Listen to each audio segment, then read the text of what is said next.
Eu estava orando e pensando numa mensagem, e algo que eu tive muita vontade foi de compartilhar uma mensagem que eu cheguei a pregar em inglês, mas eu queria muito compartilhar aquela mensagem em português, porque foi uma mensagem que falou muito comigo. Normalmente, quando você vai preparar uma mensagem para pregar, você tem que ser o primeiro a ser ministrado. Se você não é ministrado, então tem algum problema. Então eu passei muito tempo nessa mensagem orando e deixando Deus falar comigo. E Deus falou muito comigo através dessa mensagem. E eu tive o prazer de pregar em inglês, mas eu não tive o prazer de compartilhá-la na minha língua materna. Então eu escolhi usar essa mesma mensagem. A mensagem é no livro de 1 Samuel, no capítulo 17. E eu vou dizer para você que provavelmente, deixa eu ver meu horário aqui, ok, tem um relógio ali atrás. Eu vou dizer para você que é uma passagem muito, muito pregada, né? A passagem onde nós temos ali o pequeno Davi, o Golias. É até difícil pregar nessa passagem, porque eu acredito que é uma das passagens mais conhecidas da Bíblia. Entre os não crentes, entre os crentes, todo mundo conhece Davi e Golias. Eles, inclusive, usam essa analogia para falar quando uma pessoa mais fraca ou uma pessoa menor consegue vencer um gigante, consegue vencer uma situação maior. Mas você sabe, pensando nessa mensagem, e eu pensei quando eu estava preparando ela, nossa, mas é uma passagem tão pregada que não tem nada novo assim, que a gente pode explorar. E eu me lembrei do meu avô, já é falecido, já faleceu muitos anos atrás. E eu me lembrei quantas e quantas vezes o meu avô contava a mesma história. De novo, e de novo, e de novo. E você sabe que cada vez que meu avô contava as mesmas histórias, eu já conhecia todas elas. Eu podia contar o começo, o fim, eu conhecia todas as histórias dele, mas todas as vezes que ele contava as mesmas histórias, eu sentava com os meus olhos abertos e bastante atenção, e prestava atenção como se fosse a primeira vez. E o motivo de eu fazer isso é porque eu amava o meu avô. E era sempre tão bom ouvir aquela mesma história do meu avô. Não era nem pela história, era por causa de quem estava contando a história. Deixa eu te dizer uma coisa, se Deus quer usar a mesma passagem de novo e de novo e de novo, porque nós amamos Ele, e é Ele que fala aos nossos corações, então a gente tem que sentar firme ali na cadeira, com os nossos corações abertos, e é assim que eu quero sempre receber a palavra de Deus, com o meu coração aberto e pronto para ouvir Ele dizer, para falar no meu coração. Então, queria convidar vocês para fechar os seus olhos e orar comigo, pedindo que Deus, nessa noite, venha falar com os nossos corações. Querido Deus, obrigado, Pai, pela oportunidade que temos de vir à Tua casa. Estamos aqui, Pai, para falar contigo e para ouvir da Tua palavra, Pai. Nesse momento eu te peço, Pai amado, que toda distração, que tudo, Senhor Deus, que está atrapalhando o nosso coração, os ruídos que nós temos, os ruídos que esse mundo nos traz, que eles sejam diminuídos agora e silenciados dentro de nós. E que nós possamos ouvir a Tua voz, que nós possamos sentir a Tua presença, e que nós possamos, Pai amado, abrir os nossos corações. Se há aqui, Senhor, algum coração endurecido, eu te peço em nome santo de Jesus, que o Teu Espírito Santo quebre esse coração, para que a Tua palavra não apenas seja ouvida, mas que ela encontre lugar e que ela floresça, em nome santo de Jesus. Amém. Bom, 1 Samuel, capítulo 17, versículo. Nós vamos lendo alguns versículos e vamos conversando um pouco em cada uma dessas passagens. Versículo 1 ao versículo 3, nós temos o seguinte: Ajuntaram os filisteus as suas tropas para a guerra e congregaram-se em Socó, que está em Judá, e acamparam-se entre Socó e Azeca e Efes-Demen. Porém Saul e os homens de Israel se ajuntaram e acamparam no vale de Elá. E ali ordenaram a batalha contra os filisteus. Estavam estes num monte do lado da Além, e os israelitas no outro monte do lado da Quém, e entre eles o vale. É interessante pensar, meus queridos, que parece que toda vez que você olha para o Velho Testamento, os judeus estão lutando com os filisteus, os israelitas estão lutando com os filisteus. Tem sempre uma intriga entre eles, tem sempre um problema entre eles, e parece que constantemente eles estão em conflito, os filisteus contra os israelitas. Eles estão sempre ali com esse problema. Se você vai na palavra de Deus, você vai ver que os filisteus, eles vêm de Cã, que era um dos filhos de Noé. E eles, então, recebem, ou, na verdade não recebem, mas naquele tempo cada um partiu para um lado. E as histórias mostram que primeiro eles eram um povo que estava muito perto ali do mar, mas eles acabaram migrando um pouco mais para cá, e o lugar onde eles acabaram ficando, que se tornou a terra dos filisteus, fazia parte da terra que Deus estava dando para os judeus. Fazia parte da terra prometida. Então você imagina, você chega na terra que Deus mandou, disse que era a tua terra agora, né, a terra prometida, e existe um povo lá, e esse povo é o filisteu, e você chega e fala, excuse me, é essa terra que o meu Deus me deu, então assim, se você puder dar licença. E não, eles pegaram as armas, e eles então começam um conflito entre eles, e eles começam, e esse conflito durou muitos e muitos anos. Bom, nessa passagem aqui em específico, a propósito, nós vamos abordar mais Saul e Davi. O título dessa mensagem não é Davi e Golias. O título dessa mensagem é Saul e Golias, porque nós vamos focar em Saul e Golias. Não tem como não passar por Davi, né? Davi vai estar ali, mas o nosso foco nessa noite é Saul e não Davi. Bom, com esse conflito e essa situação toda e tudo aquilo que esses dois povos enfrentaram durante muito tempo, agora nós temos ali em Socó, que até parece uma cidade do norte do Brasil, lá em Socó, né? Nós temos ali eles em Socó, eles estão num... A Bíblia fala monte, mas na verdade seria uma colina, né? Seria uma colina de um lado, estavam os filisteus prontos para a guerra, mais uma vez, lá estão eles. A propósito, Socó fazia parte da terra que já era de propriedade, já era de domínio do povo israelita. Então, quer dizer, os filisteus já estão invadindo nesse momento. E eles estão ali, naquele monte, ou naquela colina. No meio existe o vale de Elá. E os judeus, então, os israelitas, eles vieram, eles estão ali na outra colina. E eu imagino esse povo que já estão acostumados a lutar um com o outro. E os filisteus e os judeus estão ali com o seu escudo, as suas espadas. Vocês assistiram já aqueles filmes de Coração Valente, essas coisas? Eles estão lá batendo a espada no escudo e gritando, porque eles estão prontos para a guerra. Mas eles não esperavam que algo diferente acontecesse. O que é que aconteceu naquele momento? Versículo 4 diz assim: Então saiu do arraial dos filisteus um homem guerreiro cujo nome era Golias, de Gate. De Gate, de altura de 6 côvados e 1 palmo. Os caras estão prontos para guerrear. Os caras estão prontos para lutar como eles sempre lutaram.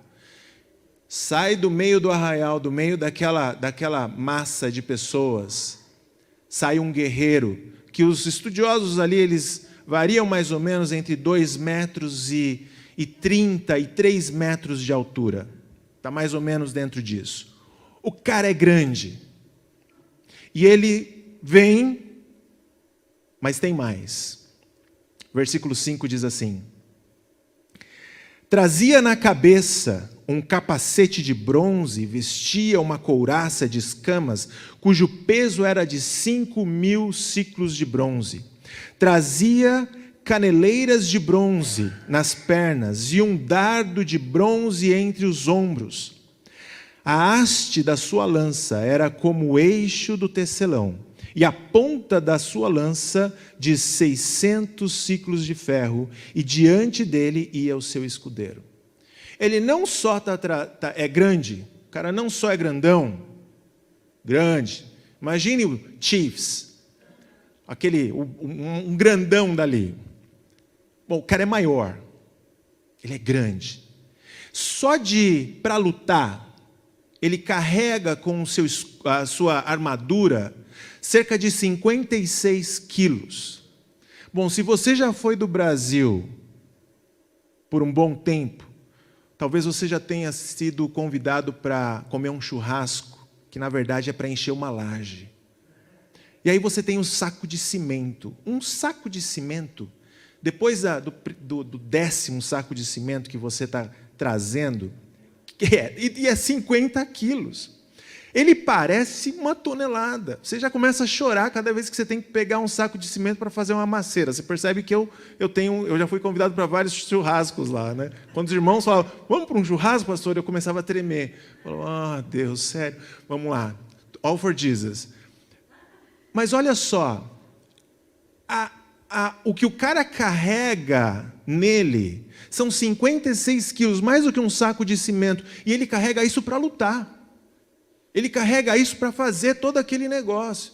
Então, quer dizer, ele não é só grande, ele é intimidador. Dá medo. E o cara é intimidador. Mas não só isso. Versículo 8 diz assim: parou, clamou às tropas de Israel e disse-lhes: para que sais formando-vos em linha de batalha? Não sou eu filisteu e vós servos de Saul? Escolhei dentre vós um homem que desça contra mim.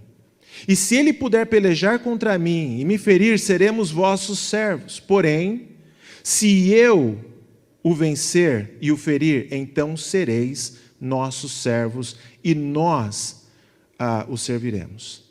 Disse mais o filisteu: hoje afronto as tropas de Israel. Dai-me um homem para que ambos pelejemos. Só até aqui. O que está acontecendo aqui, meus queridos, é que esse grande homem, intimidador e tudo mais, ele não só é um gigante que está vindo com essa cara e tudo isso, mas ele também está vindo para mudar a regra do jogo. Sabe aquele negócio? Nós vamos fazer isso aqui, a regra do jogo é clara. Nós vamos fazer essa guerra assim, como nós sempre fizemos, nossos antepassados fizeram, todo mundo fez.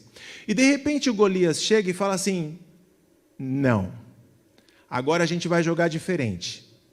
Agora eu estou aqui e vocês vão arrumar alguém aí para vocês, quem vocês quiserem, para lutar contra mim. Se a pessoa ganhar, lembra?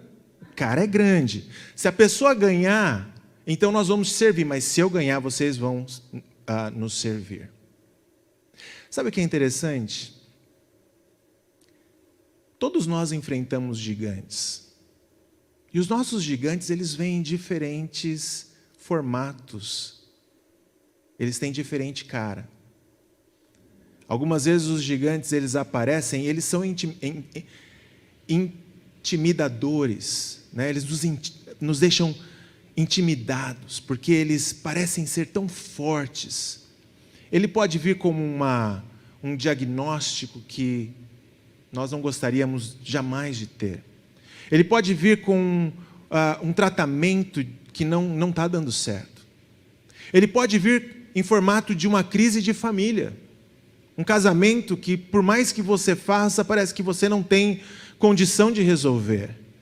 Ele pode vir de várias formas. Mas a questão é, quando esse gigante vem até nós, muitas vezes, meus irmãos, e prestem atenção nisso, porque isso é o ponto importante. O que ele tenta fazer é o que esse gigante fez. Ele tenta mudar a regra do jogo. Já parou para pensar nisso? Os nossos gigantes ou os nossos inimigos, Satanás, para nos derrotar, para nos amedrontar, para tirar a nossa coragem, para tirar a nossa esperança, ele tenta mudar a regra do jogo. E qual é a regra do jogo? Aí eu vou pedir para você dar um pulinho comigo lá em Efésios, capítulo 6, versículo 12.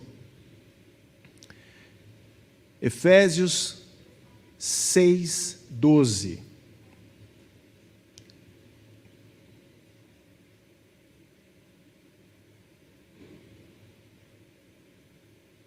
Efésios capítulo 6, versículo 12 diz assim: porque a nossa luta não é contra o sangue e a carne, e sim contra os principados e potestades, contra os dominadores deste mundo tenebroso, contra as forças espirituais do mal nas regiões celestes.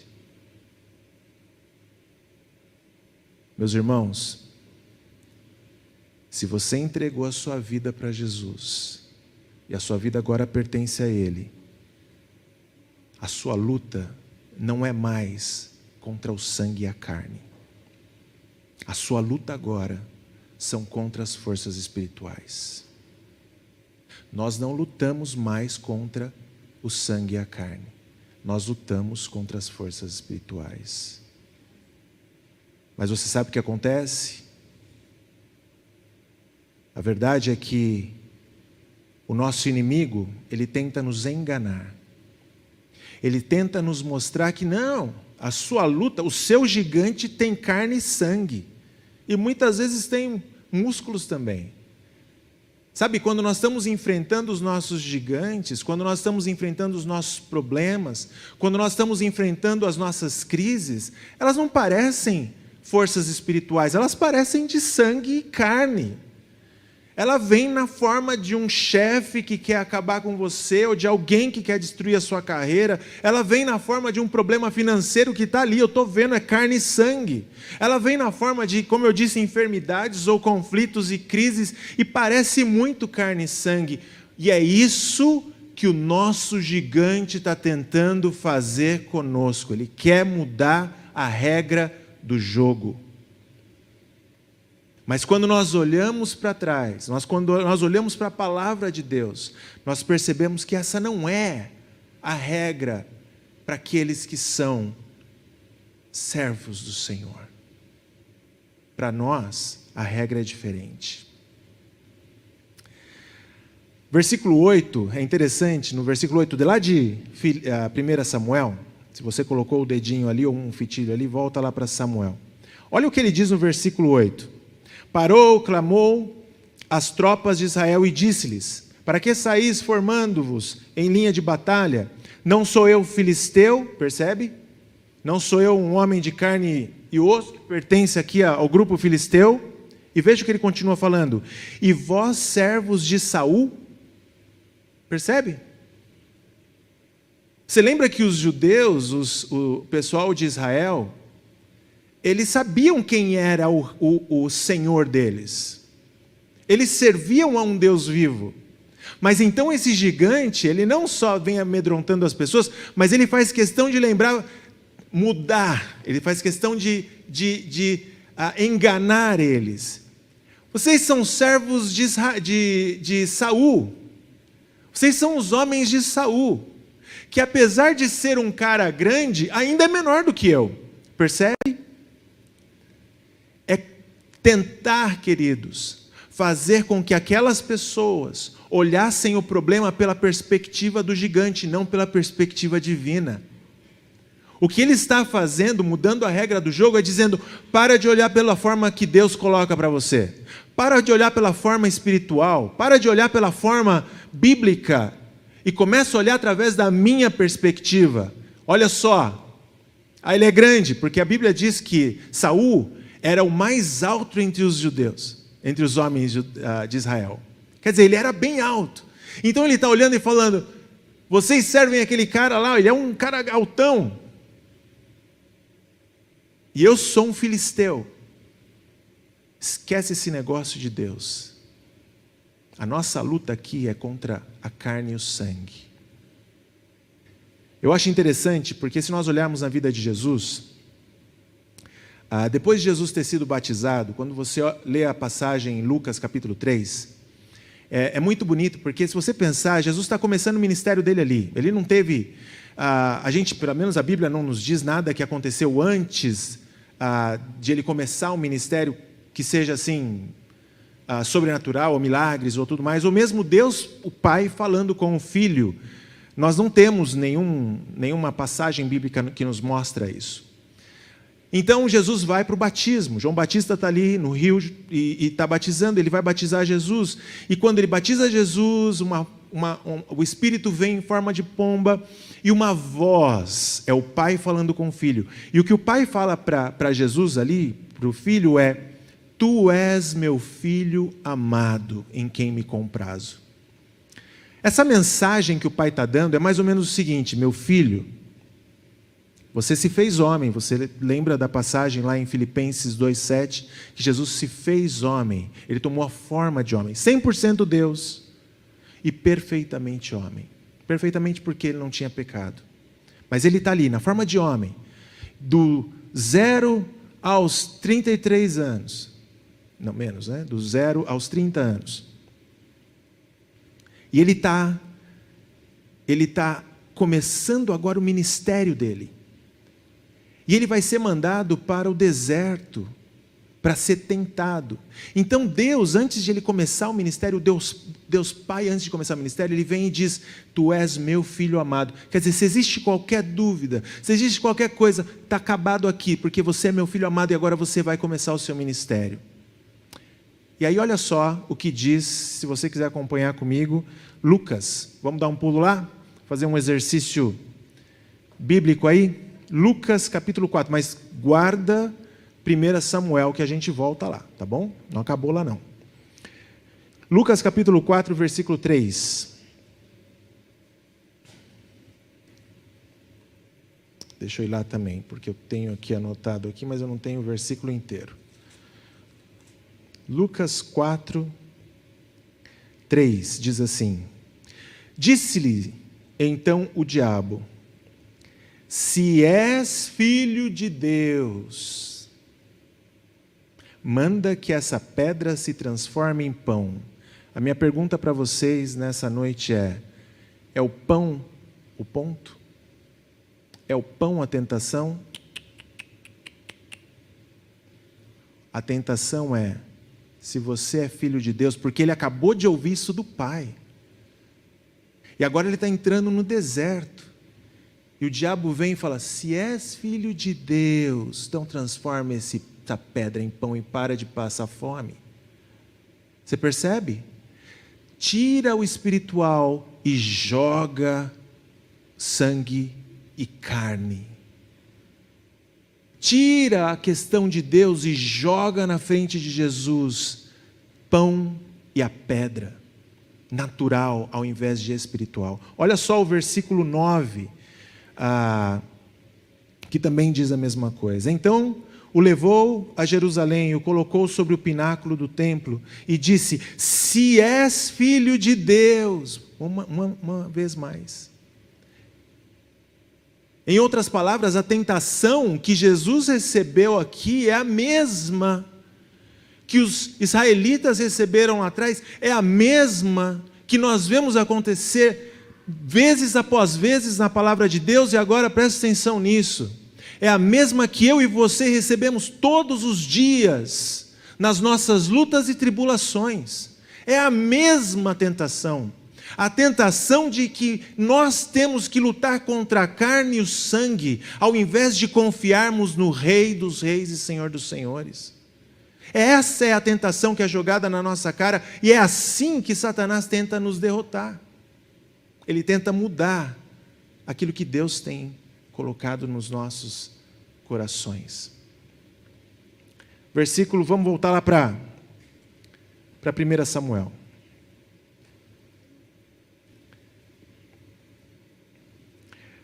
O versículo 12 e ao versículo 15 eu não vou ler por causa do meu tempo, mas é uma introdução sobre Davi, tá bom? Como eu disse, o nosso foco não é Davi, é uma introdução sobre Davi, vai falar um pouco da idade de Davi. Davi era o mais novo de 8 irmãos, mas ele não era velho o suficiente para estar na frente de batalha, então Os estudiosos acreditam que ele estava aí por volta de 16 anos de idade, mais ou menos assim, era um jovenzinho. Tá? Então, do versículo 12 ao versículo 15, nós vemos isso. No versículo 16, nós vemos o seguinte: chegava-se, pois, o filisteu pela manhã e à tarde, e apresentou-se por 40 dias. Então essa não era uma tentação, não era um problema que aconteceu uma vez só. Não era só um inimigo que veio uma vez só, o cara falou e agora o que a gente faz? Não. 40 dias, de manhã e à tardezinha. 40 dias, meus irmãos. É tempo. São 80 vezes vendo esse cara vindo e gritando a mesma coisa. Ele quer minar a confiança. Ele quer minar a esperança. Há uma semana eu aguento. Sabe, a tribulação vem, o inimigo vem, a situação difícil vem, a humilhação vem. Eu aguento uma semana, 2 semanas não dá. 30 dias não dá, é demais. 40 dias, de manhã e à noite o inimigo vinha e falava a mesma coisa.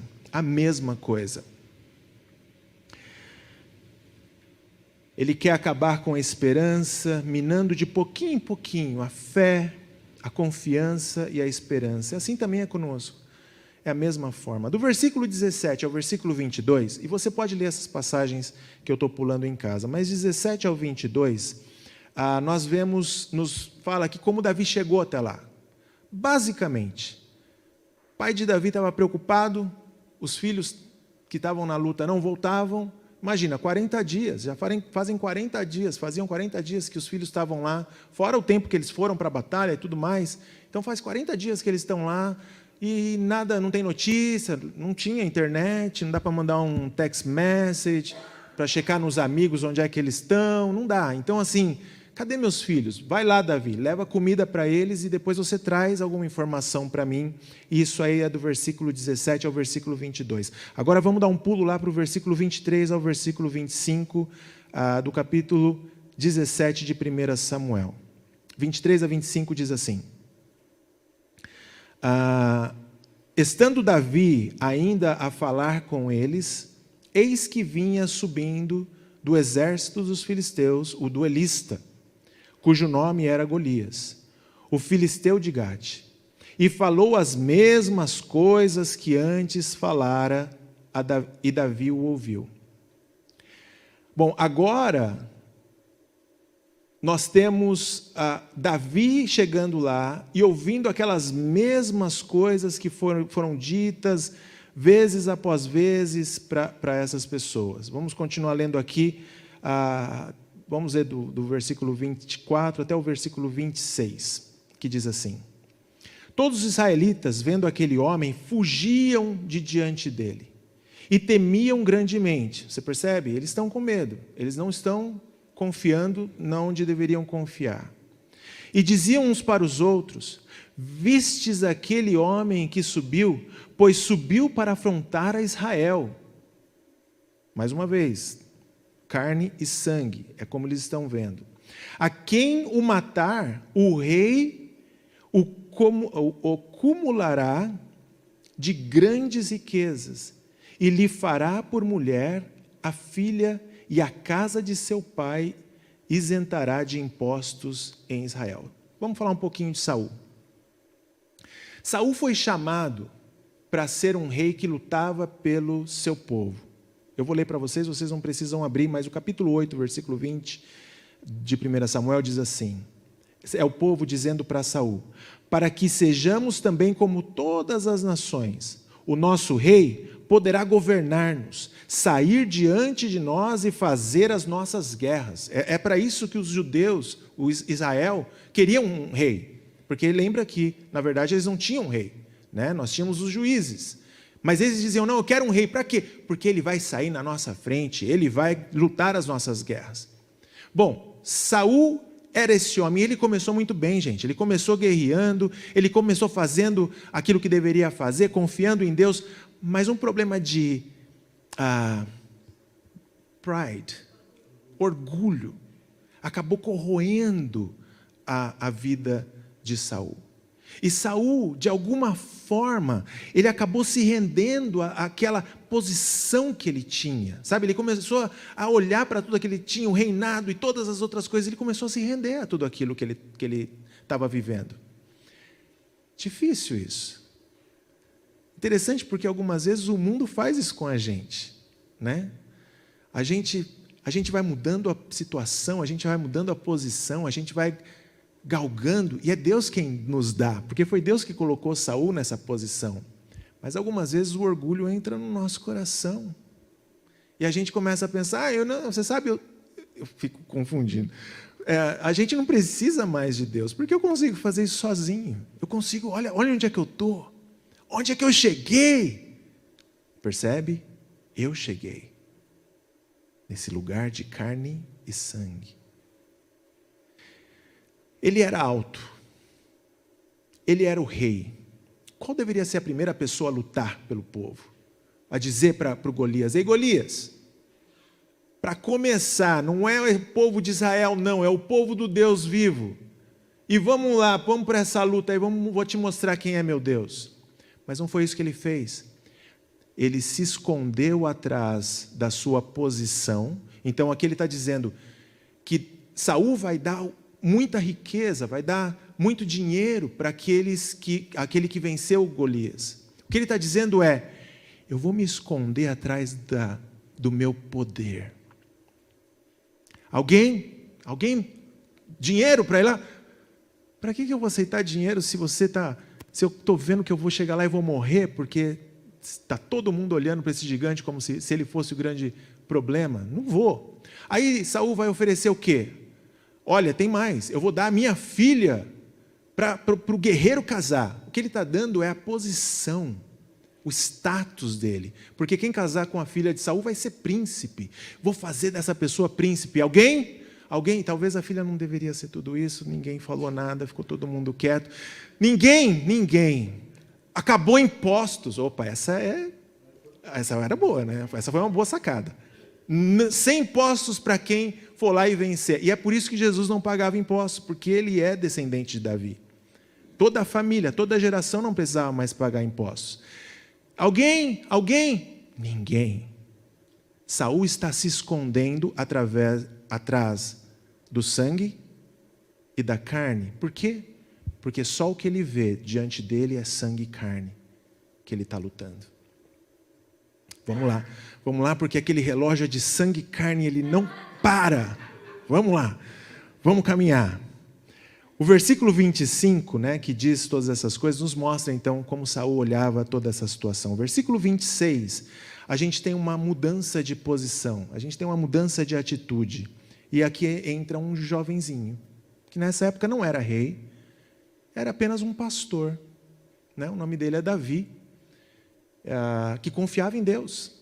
Confiou em Deus quando o leão veio comer as ovelhas, confiou em Deus quando o urso veio atacar as ovelhas, ele confiava em Deus. Em versículo 26, diz assim, então falou Davi aos homens que estavam consigo, dizendo, que farão aqueles homens que ferir a este filisteu e tirar a afronta de sobre Israel? Quem é esse? Quem, pois, é esse incircunciso filisteu para afrontar a quem? Os exércitos do Deus vivo. Percebe a diferença? Você percebe a diferença? Um está olhando e falando, no exército de Saul. O outro, jovenzinho, está olhando e falando, quem é esse cara para afrontar o exército de Deus vivo? Em outras palavras, você pode vir com essa sua mudança de jogo, essa sua mudança de perspectiva, mas isso não vai mudar a minha perspectiva, porque eu olho para você, mas eu olho com a perspectiva de um Deus vivo. Você não está afrontando os homens do rei Saul, você está afrontando o exército do Deus vivo. Isso não é lindo? Eu acho isso uma parte tão maravilhosa, uma parte tão linda. Sabe, o jovem pastor, ele não se rendeu, como Davi e todos os outros, ele não se rendeu às regras do gigante, porque ele sabia quem era Deus na vida dele. Ele sabia quem era Deus na vida dele. Versículo 45 diz assim, um salto aqui para o versículo 45. Davi, porém, disse ao filisteu: tu vens contra mim com espada e com lança e com escudo, eu, porém, vou contra ti em nome do Senhor dos exércitos, o nome do Senhor dos exércitos, o Deus dos exércitos de Israel, a quem tens afrontado. Você vem contra mim com espadas e lança, com carne e sangue, eu vou contra você em nome dele. E você sabe o que mais? É o mesmo que venceu a batalha por nós. Olha só, a nossa luta não é contra a carne e o sangue, mas contra os principados e potestades, as forças espirituais. E quem venceu as forças espirituais já venceu ele. A nossa luta já está vencida, e é por isso que Satanás tenta mudar a nossa perspectiva. Porque se você entender que a sua luta já foi vencida, na cruz, olha a confiança, e ele olha para você e te chama de filho, e aí Satanás fala: se você é filho, percebe? Bom, você sabe como a história termina. Você lembra, ele venceu com uma pedra, estilingue, e o gigante caiu e ele cortou a cabeça do gigante. Deus deu a vitória para Davi.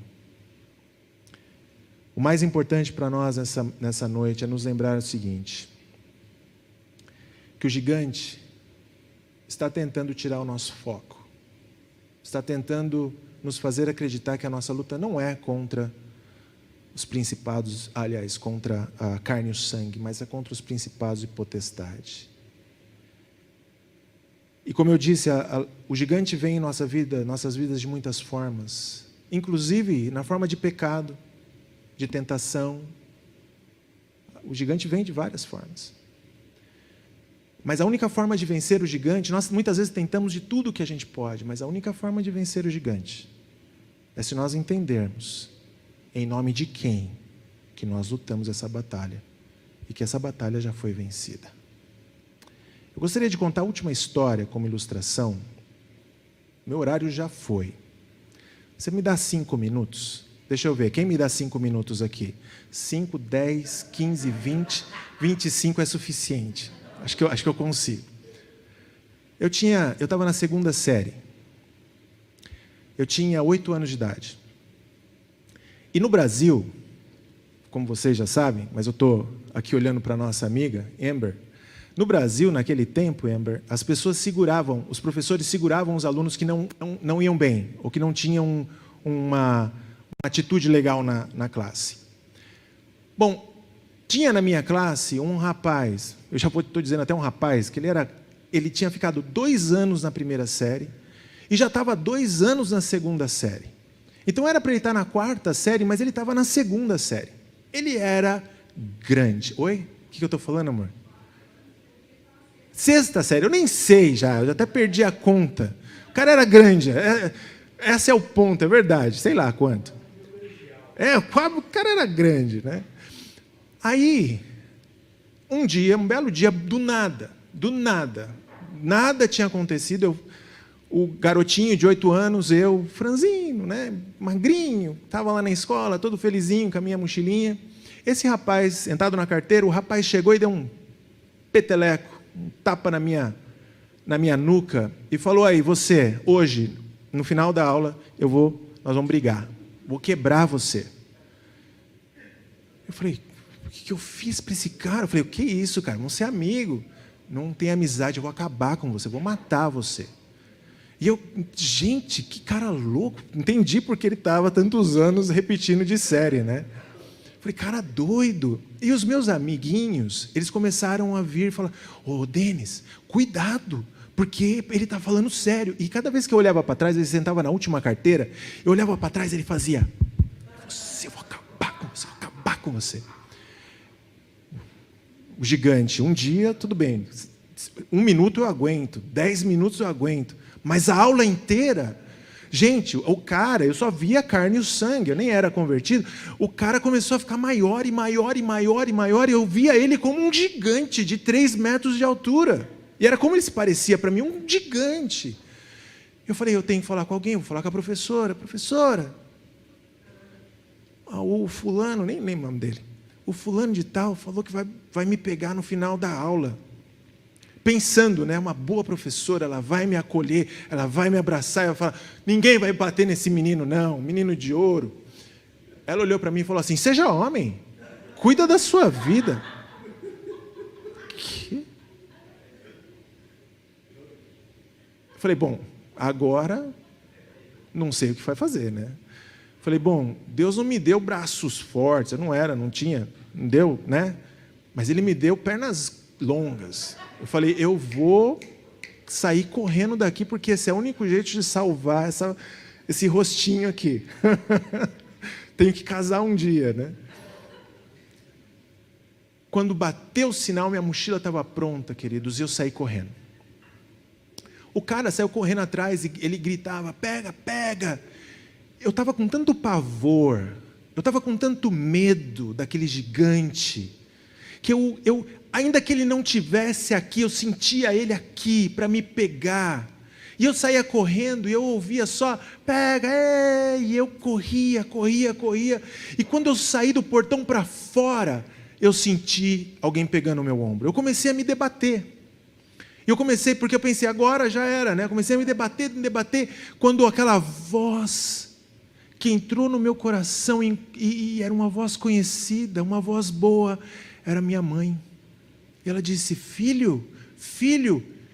Quando eu olhei para cima, era minha mãe nunca me buscava, minha mãe era professora em outra escola, 30 minutos de lá, a gente não tinha carro na época, não tinha nada, então minha mãe dava aula e eu caminhava lá para minha casa, todo dia, final da escola, lá 15 minutos de volta para casa, ela nunca me buscava, mas aquele dia ela teve uma reunião, saiu da reunião mais cedo, e ela estava ali no portão, e eu não vi ela quando eu estava correndo, a única coisa que eu senti foi alguém me agarrando, e eu comecei a me debater, mas quando eu olhei para cima, depois de ouvir aquela voz, eu comecei a chorar, porque era minha mãe.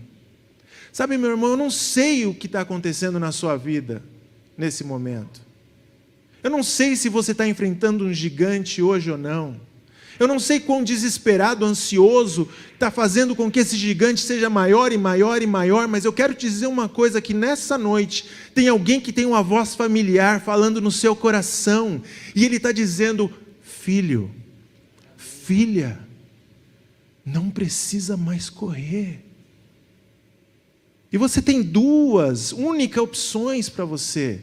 Você pode continuar dizendo, me solta, porque a minha luta é contra o sangue e a carne. Ou você pode se render àquele que é o seu Pai.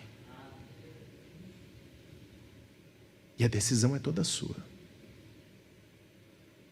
Você pode continuar essa vida cansada, lutando contra a carne e o sangue. Ou você pode surrender.